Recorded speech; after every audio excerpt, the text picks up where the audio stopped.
Bueno. Ya viene un informe con Mirabai Montoya, con un personaje productor de música de la ciudad, muy interesante.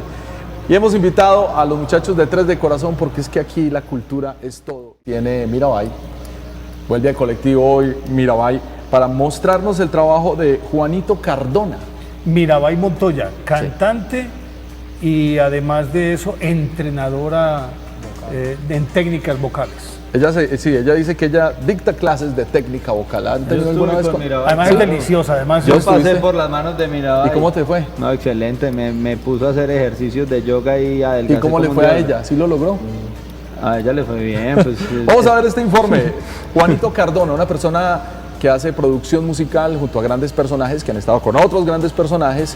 ¿Cómo funciona eso? Aquí, en el colectivo de Teleantioquia, Mi Canal.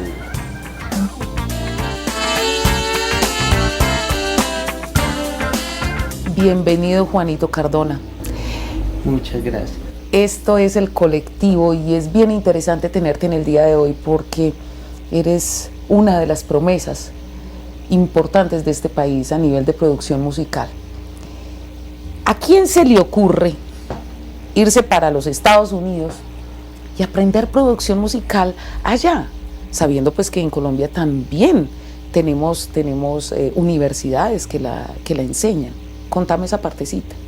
Bueno, yo pienso que todo nace cuando tú cierras los ojos y empiezas a ver una película en tu mente, empiezas a ver un score. Desde esa parte empieza a nacer la necesidad de irse y de conocer cosas nuevas. Bueno, Juanito, quiero que le cuentes a los televidentes del colectivo cómo fue esa experiencia en los Estados Unidos. Estuviste 7 días interno en un estudio de grabación. ¿Con quién fue eso? ¿Qué aprendiste? ¿Cómo fue tu experiencia allí? Bueno, fue gracioso cómo empezó todo.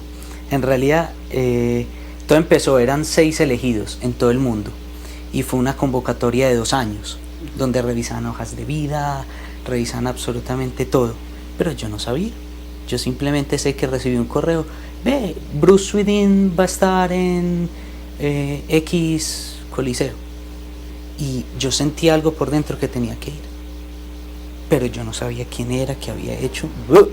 Y yo vi un viejito sentado y empezaba a hablar de micrófonos y yo en esa época no sabía mucho inglés, entonces yo escuchaba básicamente bla bla bla, Neumann, bla bla bla, Sennheiser, bla. Sure. Entonces llegó en un momento de la conversación en que él dijo Michael Jackson, Thriller, y todo el mundo se paró y aplaudió. Y yo, ¿cómo así? ¿Qué es eso? ¿Quién es ese señor? Entonces el caso es que yo me interesé mucho por él y yo me pasé a la primera fila donde nadie dejaba. Yo por dentro decía, yo tengo que perseguir a este tipo, no sé por qué estoy tan intranquilo. El caso es que hice una fila con aproximadamente 600 personas. Casi llegando me di cuenta que él estaba firmando su libro. Y fui y le compré el libro con los únicos $10 que tenía. Costaba $10 y me lo vendió la esposa. Yo sabía que ese día no podía comer. Y lo compré. Y yo estaba con un amigo americano que era el que me ayudaba a traducir ciertas cosas. Él no habla español, pero era muy paciente conmigo en inglés. Y yo empecé a observar un patrón. Y empecé a observar de que todos iban y le decían, Bruce, tu Billie Jean es una canción sensacional. Y él decía, ay, claro, muchas gracias. Y yo le traté de decir en medio de mi inglés paupérrimo. Spanglish. Casi, sí, no, Spanglish. No sabía inglés y se me estaba olvidando el español. Entonces yo le decía a mi amigo, y también me decía a mí mismo, ¿cómo es posible que un muchacho americano con todo el potencial se acerque a una persona como esta y le diga que súper chévere, que hiciste la canción más vendida del mundo, la que mejor suena? Yo decía por dentro, si a mí alguien me dice eso, yo que le voy a decir gracias, no voy a impactar su vida, jamás vaya. ¿Cómo lo impactaste? Vamos a llegar a ese punto de cómo fue tu encuentro con él para que te escogieran. Antes de que él me escogiera, yo no sabía que él estaba convocando gente. Ya. No tenía ni idea. Y yo me acerqué y le dije, me disculpo por lo que te voy a decir, pero ¿qué tengo que hacer para trabajar con usted? Y él llegó y puso las 2 manos así y me miró y me dijo, ¿de dónde eres? de Colombia. Y me empezó a hacer preguntas que si conocía Bogotá, que él tenía amigos en Bogotá. Y empezamos a hablar, pero jamás le hablé de música. Juanito, para cerrar, me gustaría saber en qué andas. Y también sé que sos guitarrista, entonces a ver, ¿en qué andas vos? Bueno, ando trabajando con artistas locales. Básicamente abriendo su corazón, porque es muy difícil escuchar a una persona como yo, que viene de la escena local, se va por 3, 4 años y regresa con un mundo distinto.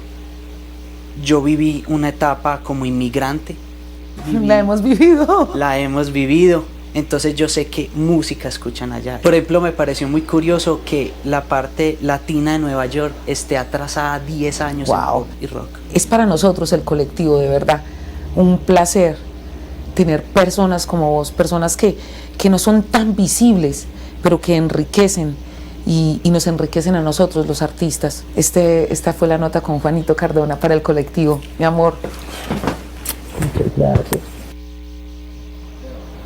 Siempre va a ser una ventaja para cualquier persona que se acerque a alguien de la real industria musical y que quiera aprender a hacer algo de cómo se hace esa música que gira en el resto del mundo. Y estar cerca de alguien que haya estado cerca del Thriller de Michael Jackson es una buena escuela. Junto a Quincy Jones. ¿Y cómo le parece? Por favor, que no es lo mismo. Y este señor no solamente era el asistente de producción de ese disco, sino que también ha hecho sus producciones como tal en discos del mismo Quincy Jones, de otros artistas contemporáneos de jazz y de personalidades como un poco más grandes. Tengo